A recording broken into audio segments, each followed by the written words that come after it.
Hello, everyone. Welcome to this week's History is Lunch. My name is Drew Gardner with the two Mississippi Museums, and we are glad to have you guys in our home, the Craig H. Neilsen Auditorium in the Museum of Mississippi History and the Mississippi Civil Rights Museum. We're also streaming live on both Facebook and YouTube, where you can watch not only today's program, but also any previous History is Lunch programs at any time. We hope that you guys will consider joining us this Sunday for the screening of The Last American House Party at 2 p.m. this Sunday, August 24th, right here in the Craig H. Neilsen Auditorium. This 75-minute film features the stories from the Neshoba County Fair. Following the screening, we'll have a panel discussion that will take place with the director, Brian Carpenter, Larry Morrissey of the Mississippi Arts Commission, and Bragg Ogletree, who's featured in the film. Next week's History is Lunch will mark the 20th anniversary, a little early, of Hurricane Katrina. We will have the staff from Horn LLP, the professional services firm, talk about their role in the post-Katrina recovery. Horn has been kind enough to help support not only the programming around the 20th anniversary of Hurricane Katrina, but also the exhibit upstairs. If you have not gone upstairs to see Hurricane Katrina, Mississippi Remembers, with photos by Melody Golding, I highly recommend you take some time to see that. There will be some tours before and after for Horn employees next week, but there will be some space to hop on and maybe catch a glimpse with photographer Melody Golding, as well as our director, Michael Morris. So I encourage you maybe stop by a little early or stay a little late next week if you'd like to have that special experience. But today we are excited to welcome D'Andra Orey and Jeanne Middleton Hairston. Dr. Orey is a professor and former chairman of the Political Science Department at Jackson State University. He is a former W.K. Kellogg Fellow with the Kellogg Foundation, and in 2024 he was elected the president of the Southern Political Science Association. Dr. Middleton Hairston is a distinguished educator, historian, and advocate for educational equity. As one of the first black students to desegregate Millsaps College, she earned her bachelor's degree in political science, followed by a master's and a doctorate in administration planning and social policy from Harvard University. In 1978, she became the first African-American faculty member at Millsaps College, where she chaired the Department of Education for over a decade. Dr. Middleton Hairston also served as the National Director for the Children's Defense Fund Freedom Schools Program, impacting over 11,000 children across the nation. And in 1974, she was the co-author of the original award-winning textbook, Mississippi Conflict and Change. And so today we're happy to welcome Dr. Orey first for a brief presentation, followed by a conversation with Dr. Hairston. So please, let's give a round of applause to our presenters today.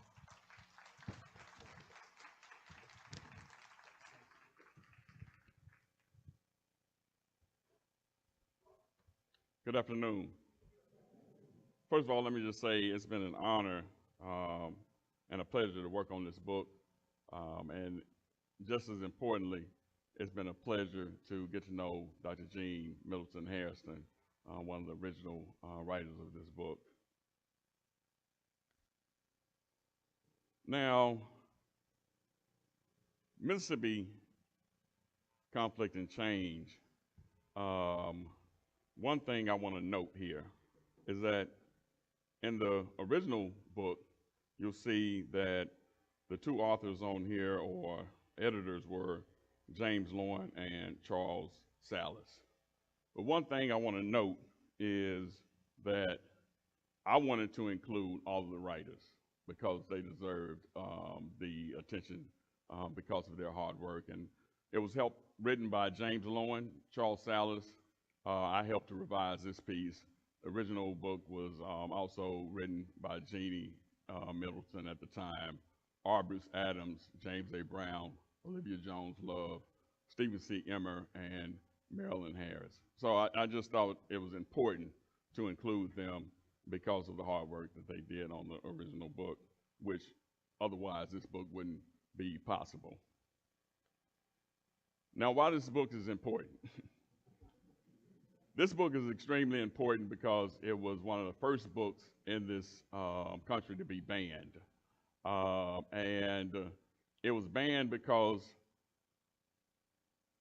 the state wasn't ready for a history that was accurately portrayed based on telling about marginalized groups in a positive way, as well as telling stories about such dark and hard topics as white supremacy. And one of the reasons that it was banned is because it included a picture of a lynching. And in this lynching, you can see that there are white men being entertained, and they are witnessing a lynching. And so members of the textbook commission felt like this was too controversial for students to be exposed to at that age. However, Jim Lowen, along with some more plaintiffs, filed a lawsuit, Lowen versus Turnip Seed, and the lawsuit was filed on a First Amendment claim that it was free speech. And one of the most important testimonies there was by none other than Jeanne Middleton. So Judge Orma Smith asked Jeanne Middleton about the lynching photo. Her reply was, "Judge, Your Honor, sir, we believe that if a child is old enough to be lynched, he is old enough to learn about lynchings." Now, I wanted to actually include an image of Emmett Till in the coffin, but because it might be adopted, it was suggested that that image might be too controversial. So I think that Jean's comment here speaks to the fact that it possibly should have been included in the original text. I think one way of understanding how important this book was is that there was a book about this book. So Charles Eagles in Civil Rights Culture Wars wrote a book chronicling the history of this particular book and the particulars as to how it came about. So my involvement on the book, I was invited to participate on this project by James W. Lowen, Jim Lowen. Jim Lowen is one of the most prolific scholars in the area of anti-racism. He had a book, Lies My Teacher Told Me, that sold almost 2 million copies. Now I had to look that up because 2 million copies, that's kind of hard to believe. And I looked it up and it was almost 2 million copies. Jim was my mentor when I was a struggling graduate student at the University of New York, and he taught me how to run statistics in voting rights cases, of which I must add that this year, in 2 voting rights cases, we are 2-0 as the plaintiffs for challenging gerrymanders in this state. That's kind of unheard of. That's kind of unheard of in a conservative state like Mississippi. And then on yesterday, as it relates to the diversity, equity, and inclusion bill that was passed, Judge Wingate suggested that there was a pause that will continue to be put on that case as well. So we're 3-0 as it relates to court cases. Now, this book almost didn't happen. It wasn't rejected by the state, but it was rejected by a reviewer. So, you know, when you write your proposal, this was an actual manuscript because of the original book and the revisions that were taking place. One of the reviewers said that this book shouldn't be published. And the reason he said it shouldn't be published was because it didn't add much to what the original book intended, or which the original book included. So we did such things as capitalize B with respect to black. We included enslaved Africans as opposed to slaves. And the original intent of the book was to get the book out because it was no longer available. It was out of print. We just wanted to get the book out and put it in the hands of the reader and let them determine whether or not it should have been banned then. So the reviewer misinterpreted that, but that was the best rejection that I've ever had. However, I'm not a historian. I am a political scientist who is accustomed to having a computer in front of me and some data. Well, this is how my house looked. I didn't realize that historians actually have to go through all of these original texts, and I used all of these texts. And I used the texts that were actually in our kitchen. So I want to shout out to my wife for, allowing me and being patient with me as I attempted to make these revisions. And it took 5 years. And Jim Lowen unfortunately died about 8 months after we started the project.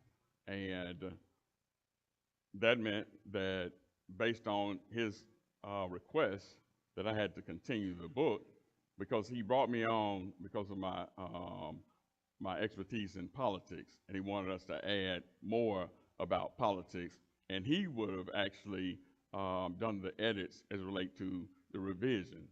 But when he passed away, we ended up just including an update on the politics section, and we tried to maintain the integrity of the book by keeping it as it was. As it relates to the revisions that took place for this particular book, there were a number of revisions that we did because the reviewer suggested, for example, that the current literature provided more about what we had included in the original book.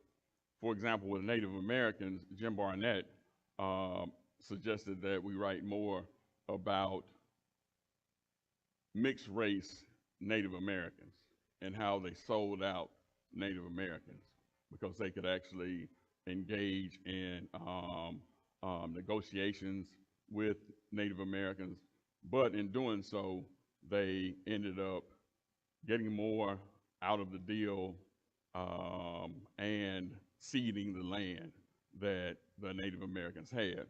So that was an example of something that we went back and added, even though the Native American chapter was very extensive.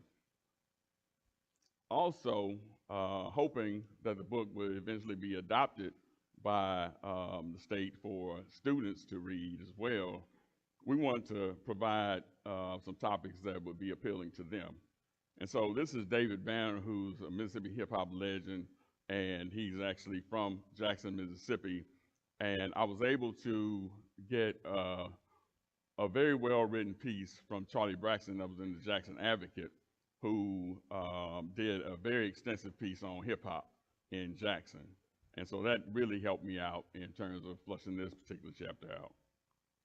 And again, my role originally was to come in and write more about the politics section. And so one of the first topics that I addressed was the Mississippi state flag. Now this is very personal to me because in 2001, when the flag vote occurred to change the Mississippi state flag, it fell 65% to 35% in the favor of keeping the old flag. I was teaching at the University of Mississippi, and after this flag vote failed, I decided I wanted to get the hell out of Mississippi, and I did. However, I went to Nebraska.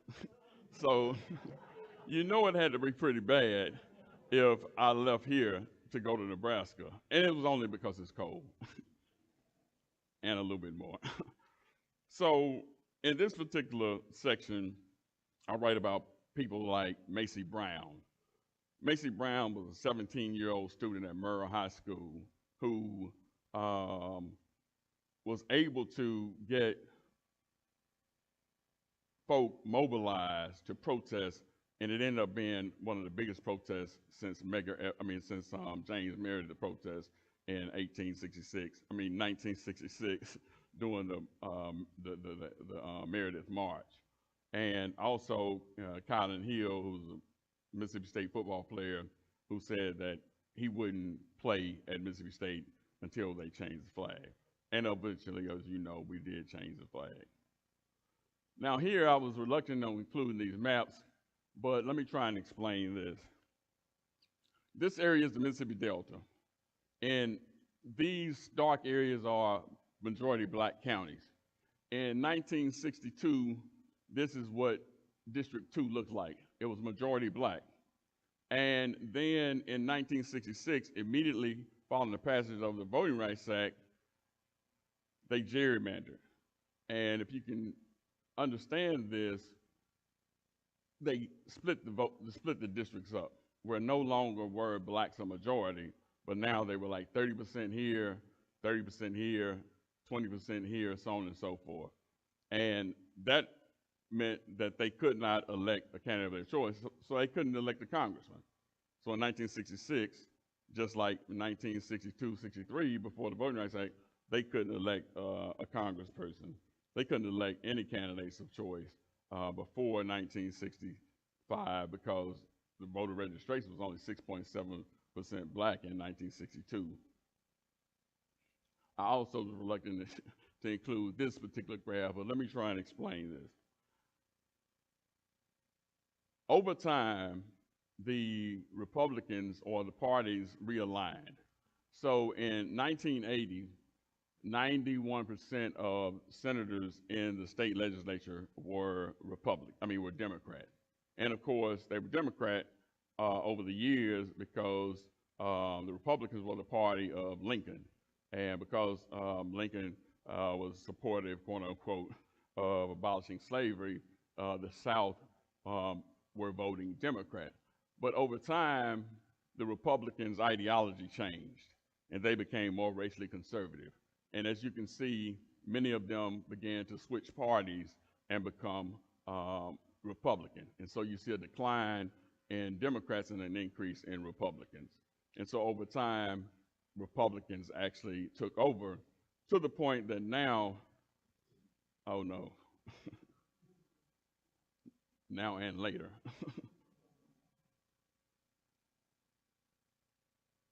Okay, to the point that now the Senate consists of black senators and the Democrats consist of black senators and the Republicans consist of white Republicans.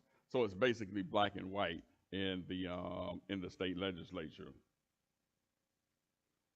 Now this is a slide that I think is extremely important in understanding why we need accurate history.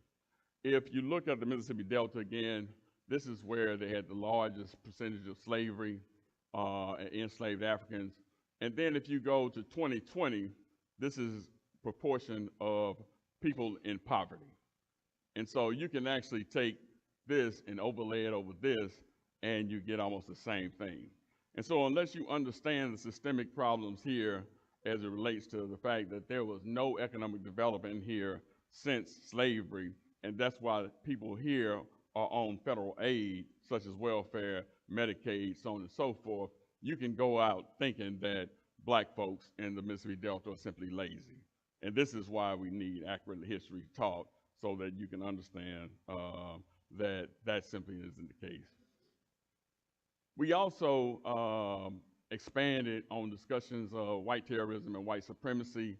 At that time, in the early 1900s, late 1800s, we had Governor James K. Vardaman, who's campaigning for governor, who openly endorsed racial violence, declaring that if it is necessary, every Negro in the state will be lynched. It will be done to maintain white supremacy. So students, again, need to know this, because this is not something that's normative, or this is not something that's just ideological. This is facts, that we did have politicians who said this. And then we had vigilantes or thugs who did this. And so Mississippi had the largest number of lynchings in this country. And so if you look at the time that he made that comment, you see that there was a spike in lynchings. So his words led to actions by these white supremacists. Surprisingly, the original book didn't have Emmett Till in it, but I have a theory, and I'll let Dr. Hairston correct me, but I have a theory that at the particular time in 1974, it wasn't as salient of an issue. That's hard to believe now. But you had James Meredith going to the University of Mississippi. You had the killing of Goodman, Schwerner, and Cheney. You had the killing of Medgar Evers. You had all of that to take place before 1974.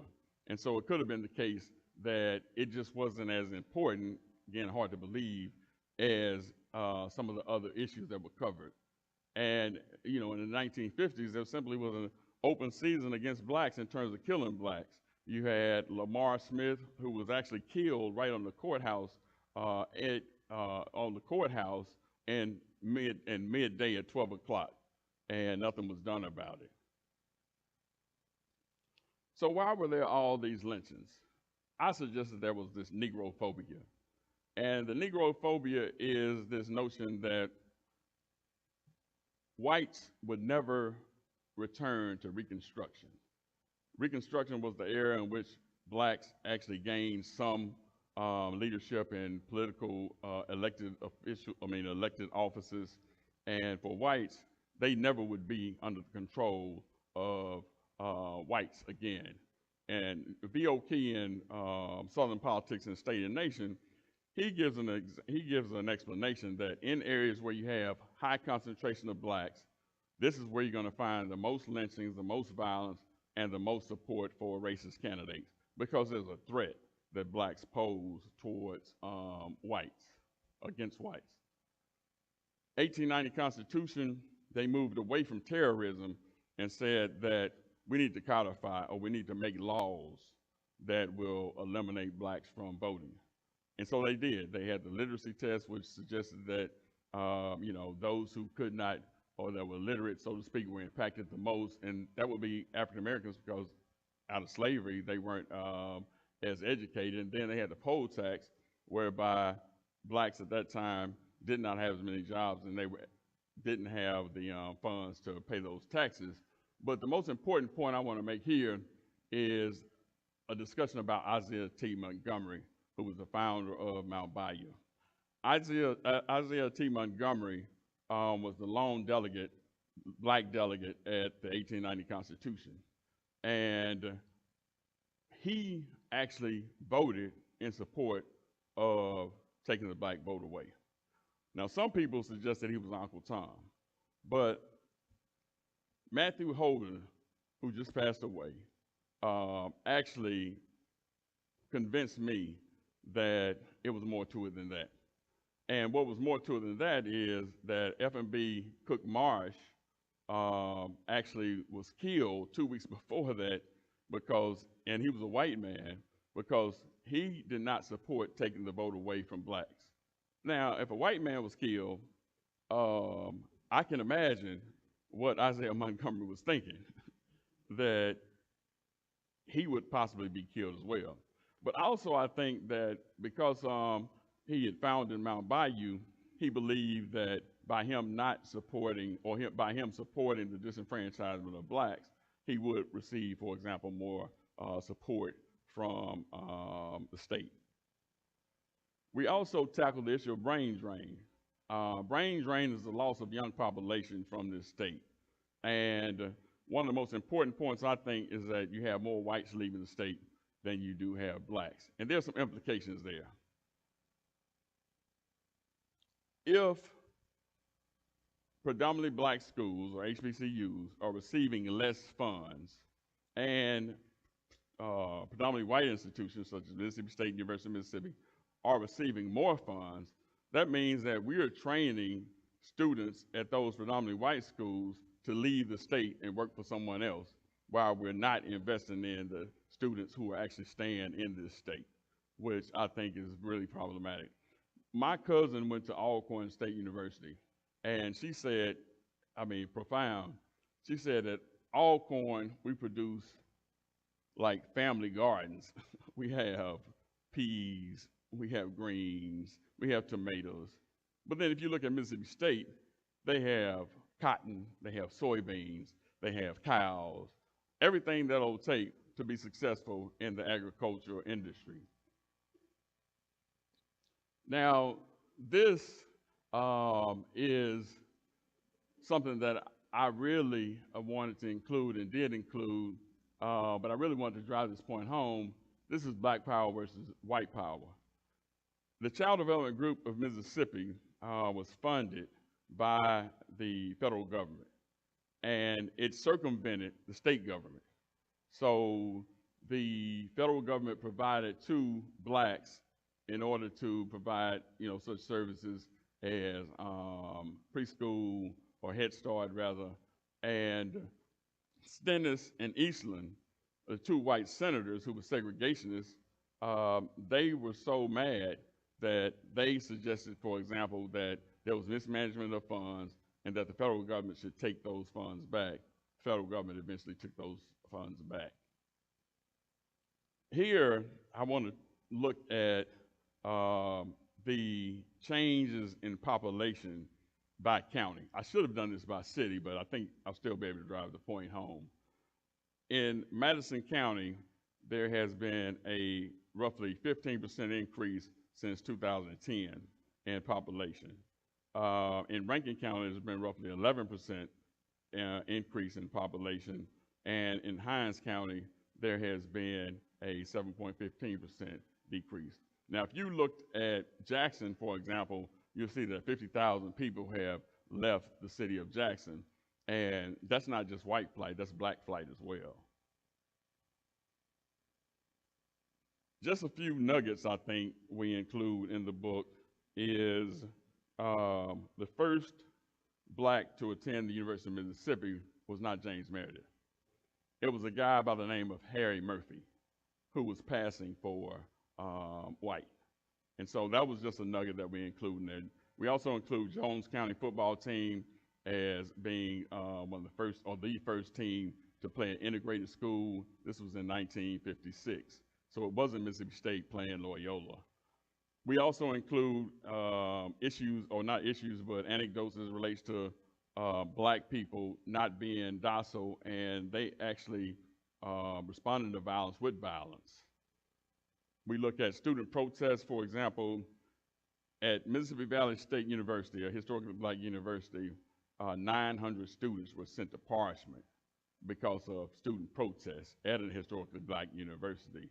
And then 80-some students were participating in protests at the University of Mississippi, 8 of which were expelled. And then there was the boycott of Port Gibson, where white merchants actually sued the black protesters, but it was the decision was made on behalf of those who were actually boycotting. And so Mississippi is at the crossroads. We did have, for example, the changing of the Mississippi state flag, but currently 40% of the children population lives in poverty. And so if we're looking to the future of Mississippi, that means that you won't have the resources, the financial resources to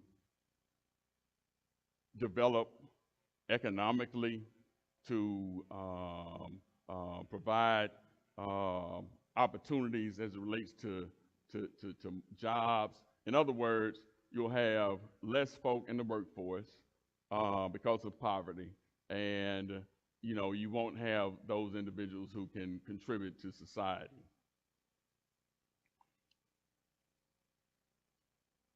I want to thank the Kellogg Foundation, because the Kellogg Foundation is going to donate 7,000 copies of the book to kids.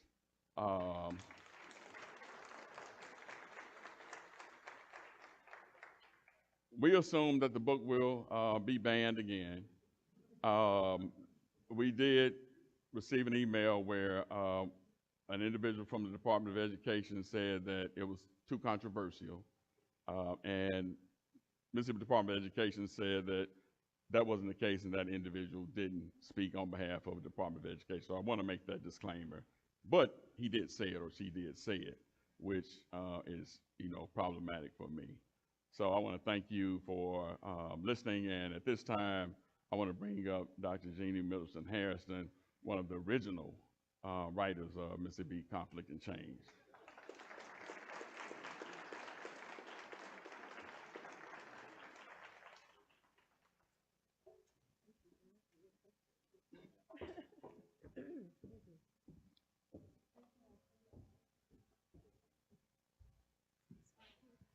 Yes.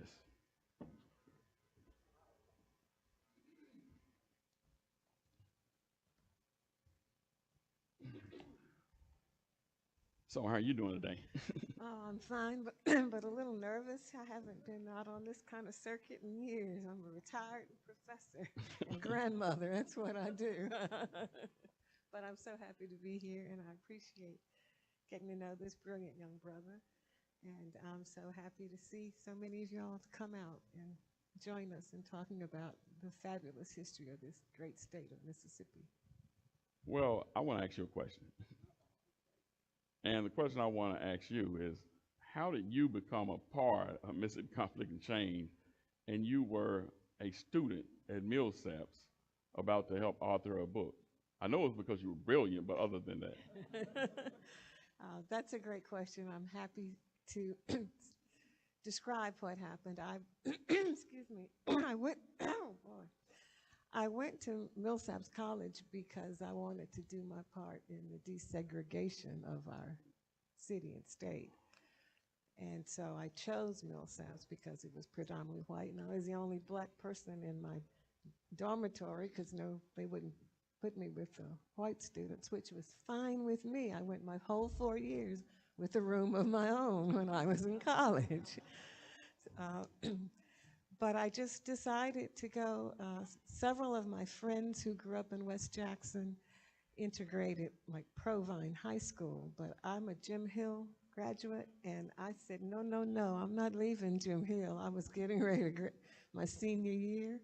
I said, but I'll do my part for the struggle. I'll go to integrate a white college, and that's why I just chose Millsaps because it was supposed to be one of the best ever. And it turns out that, where Millsaps is situated, we used to have a Founders Hall building. A lot of people don't realize that Jackson State University was on that piece of land before, before, thank you, before it became Millsaps College. And my my grandfather, Richard Beadle, from the photography shop on Farish Street, used to drive his sister on a cart with a horse pulling to go to Jackson State when it was on that spot. And the Founders Hall that used to be there was torn down when Millsaps took over that piece of land. But I'm digressing onto history. Okay. But, well, go ahead. But so how did I end up with this book? Yes. I decided that I wanted to do my part to help integrate schools in this state. My brother, Michael Alfred Middleton, integrated Columbia, Missouri, and Columbia. So I just wanted to do my part to break this stranglehold and ignorance about African American people. And that's why I chose Millsaps. It was supposed to be the best, private college in Jackson. So beyond your formal education, what other variables played a role in you being prepared to help with this project? I mean, family, other means of socialization. It was mostly family. My father is military. He was a colonel and a chaplain in the United States Army. So I grew up in Fort Lewis, Washington, Fort Leonard Wood, Missouri, and because he was an officer, all the schools were integrated, and I grew up going to school around white folk, and I saw clearly that I was as smart as anybody else and never had that kind of inferiority feeling instilled into me. So when, although one thing I must say, I think I said I had some friends who integrated Provine. They didn't want to do that, so I stayed at Jim Hill, class of '67. But then after that, I said, well, then I'll go do my part in the struggle to integrate a college, and just chose Millsaps gave the best scholarship, I think was how it worked. And I was born on the campus of Jackson State University. Let me make that clear. I bleed blue and white, but I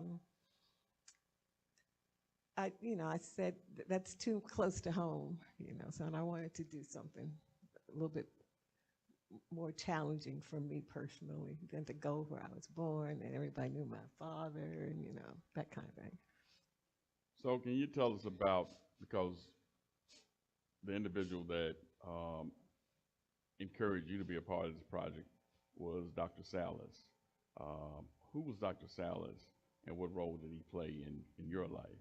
Dr. Salas was an amazing history professor at Millsaps College. He was just so nice. He's also very handsome, and I know his wife Carolyn well. We still keep in touch. But the girls would get up early and they put on their makeup and their short dresses, you know, going to see Dr. Salas's class. But he was just brilliant and a good man. And I was just very interested in history because, as I mentioned, you know, my family has so much history, and I learned about family history when I was growing up. And so that's why I chose Millsaps, and they had the best scholarship for me. So that was another good reason. And like I said, I had my room, my own private room for 4 years because they wouldn't put me with any white girls. And in the turnip seed case, you made one of the most impactful statements in that case. One, what were you thinking before you testified, and what kind of led to that comment? Right, that's a good question. Well, again, my brother Richard, he always encouraged me to just speak truth to power and to not be afraid of anybody. And when we filed our lawsuit, and I had to sit under the honorable, what was his name, Byron? Smith. Judge Orma Smith. Thank you, Judge Orma Smith. He was very fair, but he also was very, you know, doing his best to find where my weaknesses were and where my ignorance might be. And he said, well, Miss Middleton, you know, a lot of people don't like all this this talk about lynching and having a picture of a lynching, and we didn't have a picture at that time of a Mississippi lynching. But a lot of people don't really like this, and what do you say? Why would you want to include a picture of a lynching in a history book? And my response was, Judge, Your Honor, sir. I wanted to use all the correct words to use. Judge, Your Honor, sir.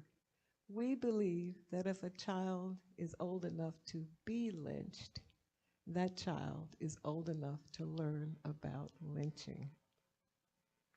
And he said, okay, thank you. And I think that was one pivotal point that really helped us win that case. And we didn't at that time have an actual picture of a Mississippi lynching. It was just a lynching to demonstrate that lynchings didn't happen just in Mississippi. They happened all over this country. Omaha. Yeah, that was a picture of Omaha, thank you. But Dr. Orey has found a picture of a Mississippi lynching to put in the book. So a lot of good upgrades he's made to the book. So it's not only one lynching in the book, now we have two. Yes. So why do you think the original book, other than banned based on the lynching, I'm sure that was the only reason, why do you think the book was banned for other reasons possibly? Well, I think it was banned because it would occasionally include comments or historical documents or pictures that demonstrated that white Mississippians were not smarter or greater or more kind and loving. It showed white Mississippians as ordinary people, you know, getting in trouble or doing something silly as anybody else would do. So that was very helpful. What's your question again? You know, why do you think the book was banned? Oh, yeah. Some of the other reasons other than lynching. Yep.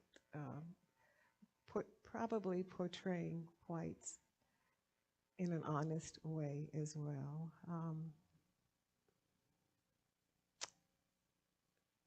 And fear, I guess, fear. You know, fear that it's going to stir up something, fear that my white children are going to be embarrassed, and and to learn about history for all of us in this state, the good, the bad, the ugly. So I would imagine, sometimes people just don't want to hear the truth.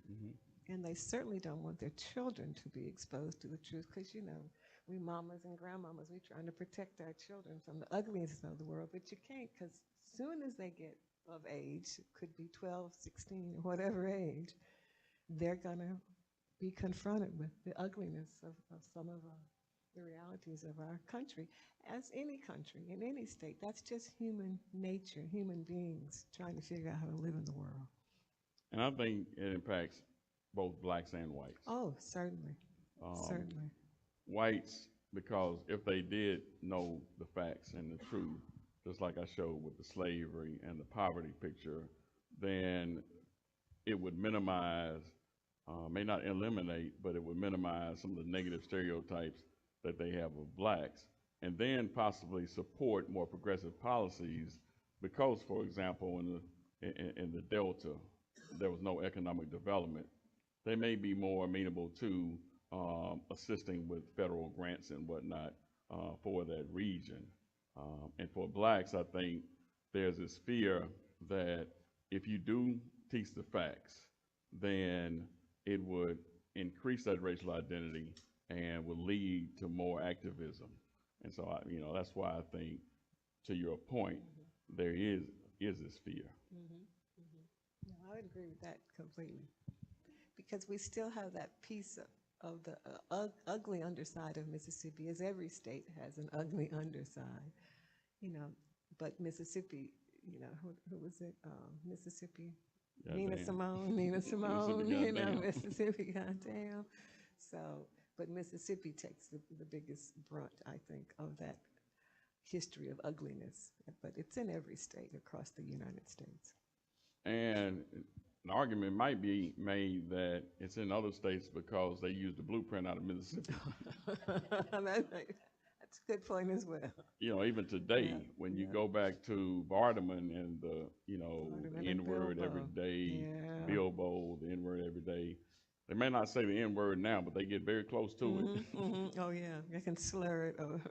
Yeah. And even as it relates to like voter suppression, there have been cases where you got voter ID, you got not providing water at the polls, but we did that in 1890. Someone said, why hasn't Mississippi had any voter suppression laws in recent years? I said, because we did it in 1890. So we had felon disenfranchisement laws. All of these laws were put in place, and it actually was indicated by individuals back then for the primary purpose of eliminating blacks from the polls. And so, I think that's why it's extremely important for the younger generation, and not only the younger generation, but adults. And that's why we expanded some of the discussions so that they were not just relegated for students, because we felt like, the book wouldn't get adopted possibly. And so we wanted to write it, in some instances for a lay crowd, or a lay set of audience, readers. So anything else as relates to, so you're on the Jackson Public School Board. I am. And do you think this book is too controversial for students? Not at all. In fact, I purchased 2 copies for every middle and high school and sent them to the Jackson Public School District office. And I told them they were coming. And I am confident that our school board, I still serve on the school board, my colleague Frank Figures is on the school board. I'm confident that at least 2 books per every middle and high school will be in the library. And then I will do my best while I have 2 more years on the board to get those teachers to find a way to incorporate that work, those books into their work. And so I think we can do better. So we got 7,000 copies to get rid of. Ah. So if we can find a way Okay. to get it to them after Yeah. school, or you know, Yeah. in the community, and you know, get community leaders to Mm-hmm. disseminate the book, Mm-hmm. they will receive it, and we'll encourage them to read it. Yep, that's a good idea. I'll support you on that. We can get some over, and every ward has community meetings. So during those community meetings, we just need to bring it up, particularly if there's no cost involved. There's no Right. reason why not to do it. Right. Mhm. Anything else? Well, I don't know unless some folk have questions, and I do want to take a ego point here. There's a picture of my great-grandfather, Samuel Alfred Beadle. You all know Beadle Photography down on Fair Street. Well, his father was one of there are many black attorneys at the time, but there's a picture of which I gave to the museum to mount, of all the black lawyers in the state at the time. And Samuel Alfred Beadle was my great-grandfather, and he's pictured there. And my brother Michael is a lawyer now, so we've got some lawyers in the family. And I'm aging my 12-year-old grandson to think about being a lawyer. My brother Michael is the one that took over the University of Missouri when everything was crumbling. I say my brother Mike saved the University of Missouri, but I'm digressing again now. No. What you mentioned Dr. Beadle. I'm thinking about Dr. Beadle also at Tougaloo College, who's the president of Tougaloo. Oh, that's vital. Vital. And he was ousted because of all the activism that was taking place on campus. And the Johnson, who was over the Sovereignty Commission, went to New York, and he suggests that he's more of an agitator than an educator. He was fired 2 weeks later. So, you know, those are the type, you know, additions that we have in the book. And yeah. Yeah, there's a lot of great history in our state, a lot of great history, and good things about black folk, white folk, Native American. I mean, and you've done a great job of updating it to include all of the good things and the things we need to study a little bit more about as well. Thanks. Well, we have time for a number of questions. If you'll raise your hand, I'll bring the mic around. There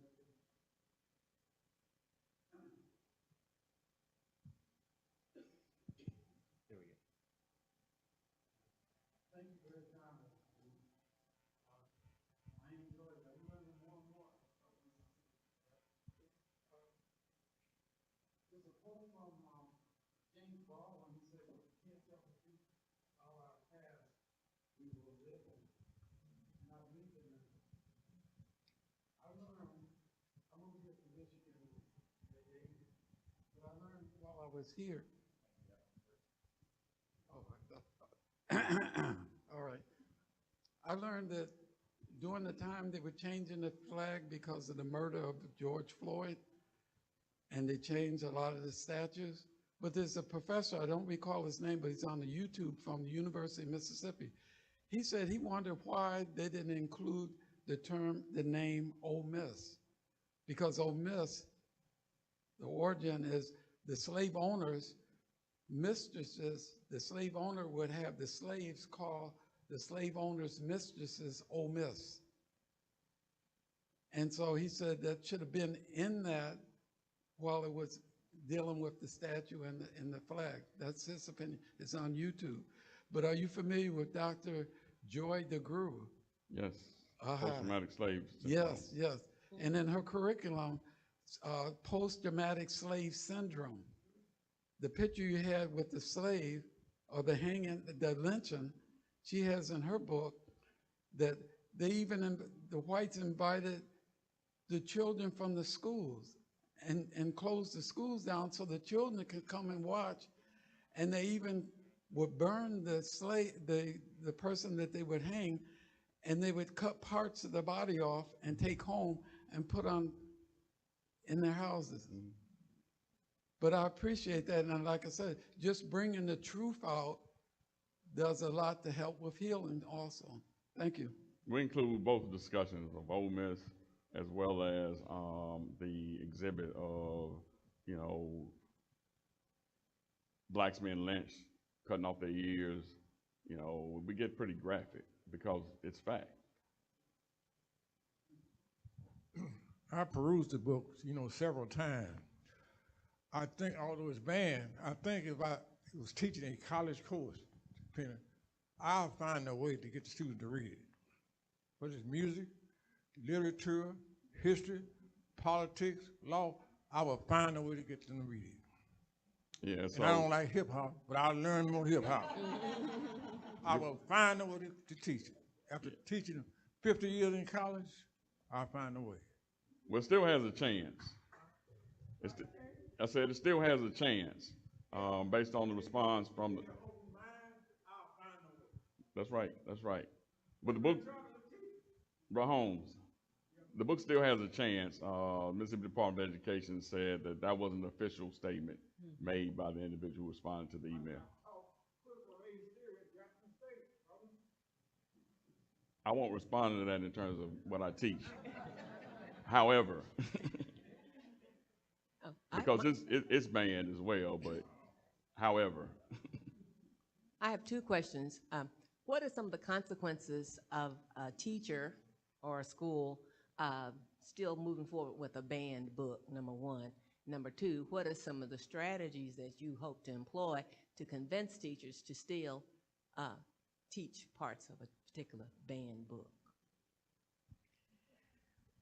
Well, thank you so much, Pam.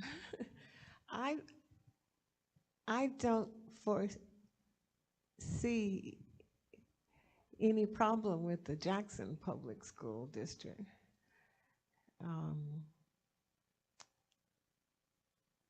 Generally, for a young person, probably middle and high school, to find out something has been banned, that's going to make it more interesting to them to open up and read. So like I said, I purchased books for the Jackson Public School District to have at least 2 books in every middle and high school library.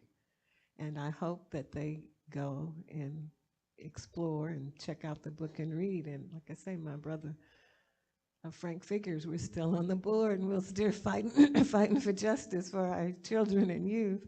And I am confident that the book will be used in the Jackson Public Schools. And I have 2 more years on my 10-year time with us on the board. So I'm hoping that we'll get it done and it will be used. But thank you for that question and pray for us. Anybody else? Yes, sir. Okay. I think you mentioned that something about the Delta, Mississippi Delta, the gentleman, you know, if you go through the Delta, they still have billboards that say the cotton production, the capital of the world, the Delta being mentioned as the cotton production is the greatest thing in the Delta, and that allowed the Delta to become the richest, the most prosperous area in Mississippi, and it made Mississippi the greatest, the wealthiest state in the nation during Civil War, just before and after the Civil War. Nowadays, the Delta has declined economically. There's widespread unemployment, and the Delta is not as prosperous as it used to be. I was just wondering, why is that? Why is the Delta not as prosperous as it used to be? Because cotton production is still very important. Agriculture is still very important. But the Delta, cotton production in Delta has declined a whole lot.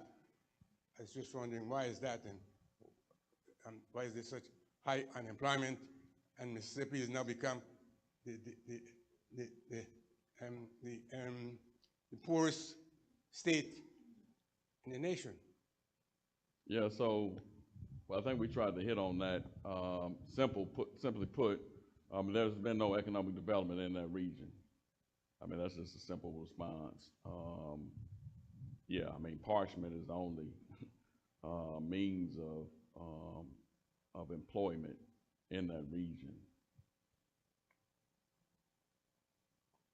Hi.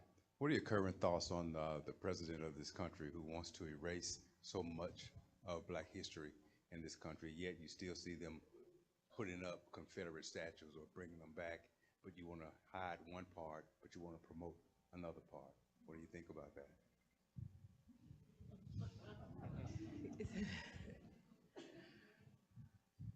I have so much disrespect for the current president of the United States of America that I refer to him as Dump, okay? So don't let me get in trouble here. We're just gonna have to stay strong and fight against it and make sure he doesn't get in for a third term. Because you know, all he has to do is, I'm getting ready to be ugly, and I'm not gonna make him make me be ugly. But we just have to fight that. I mean, across the country, people who know how to vote. Because he's a disaster. Dump and Musty Musk, that's what I call him. So I think it's white supremacy. I mean, there's no other way around it. When you talk about the uplifting of Confederate symbols, which are deeply rooted in slavery. And taken down, like Medgar Evers out Yes. of Arlington Cemetery. Yes, yes. It's just ridiculous. And efforts to sanitize history so that none of what Blacks have produced or contributed to society is included in history. I mean, it just goes back when this book was banned, it was exclusion before that of history. And I think now that's exactly what's being done in order to maintain white dominance and white hegemony. We've got a question from the online stream, and this is kind of a two-parter for one for each of you, Dr. Middleton Hairston and Dr. Orey. The first part is, Dr. Middleton Hairston, what are you most proud of the original? When you helped write this in 1974, what are you most proud of looking back? And then Dr. Orey taking on this project for the last 5 years and now having it come to fruition, that same question to you. So Dr. Middleton Hairston, if you'll start with what are you most proud of? I'm just so very proud that Dr. Charles Salas, my mentor, that we wrote the book, and he invited me to be a part of that. Dr. Salas was just an amazing professor. His sweet wife, Carolyn, is still alive and well. I hope she's watching. But he was an incredible historian, and he was tough as nails, and he did not give easy A's at all. But like I said, I was a political science and history major when I was at Millsaps, and I was determined to do well, to fight the stereotypes and all like that. So he just did a great thing when he got this book published. So my most proudest, I guess, moment is that the book was finished.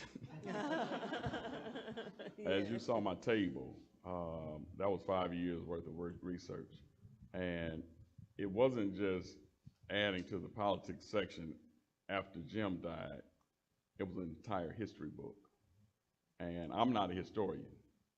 And so to be able to tackle a project that massive, I'm just proud that I could see it through. Well, ladies and gentlemen, we're coming up to the top of the hour. I know we have some more questions that you would love to get to, and so we're going to have plenty of time afterwards for those of you that would like to make your way over. Dr. Middleton Hairston and Dr. Orey will be at this front right table signing copies of the book. The original copy, they're hard to come by. We had a conversation in our office. If you found it under $100 on eBay for an original copy, that was a deal. But we have copies available of the current edition for $30 for sale. We have a bunch of those copies over here. If we run out, we can do some ordering for you to help you out But once again, let's give Dr. Jeanne Middleton Hairston and Dr. Orey a round of applause. We hope you guys will be back next week as we recognize the 20th anniversary of Hurricane Katrina. Thank you guys so much. Y'all have a great day.